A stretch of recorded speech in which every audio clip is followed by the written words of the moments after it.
This video will explain what modal auxiliary verbs are and why they are important things to identify in sentences.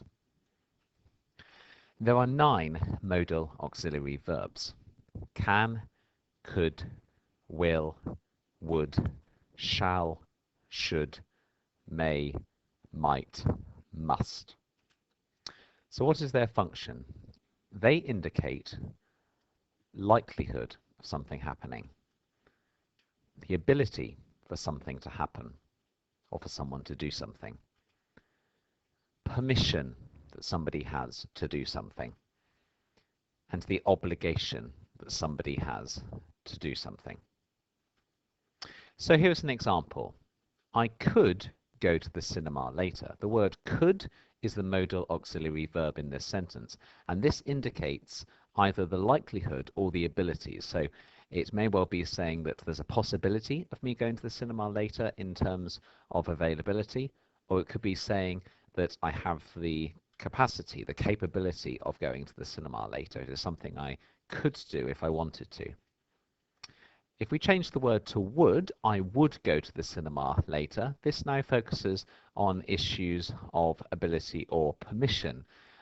We may well be saying here that if I had a car, for example, I would go to the cinema later. So often a sentence like this would have a second half to it that would explain the condition, the situation that is giving me the ability or the permission to go. And then if we change it to should, I should go to the cinema later, this becomes an issue of obligation. Perhaps we have made a prior arrangement to go, and so we're saying in this sentence that we need to meet that prior arrangement. We have an obligation to go. It's not just an option, it's something we should be doing. Modal auxiliary verbs are particularly important in persuasive writing. Here is an example of lots of different ones being used in a part of persuasive writing. You should definitely listen to this message because we can make a difference. People suggested we couldn't do it, but we have shown that we will, and we must stand up for change.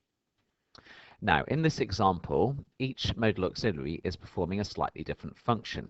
So the word should is showing a sense of obligation. It is a very good idea for people to listen to this message. They are obliged to listen and to take on board what is being said. The word can is talking about ability or likelihood. We have the capacity to do something. It's trying to help people feel that they are able to make a difference. The word couldn't is a very similar thing. Again, it's talking about the suggestion that our capacity, our capability was doubted. The word will provides certainty of our ability or the likelihood that we will respond.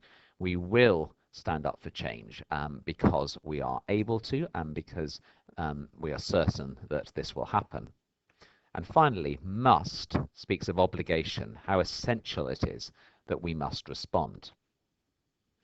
So to recap, there are 9 modal auxiliary verbs: can, could, will, would, shall, should, may, might, must.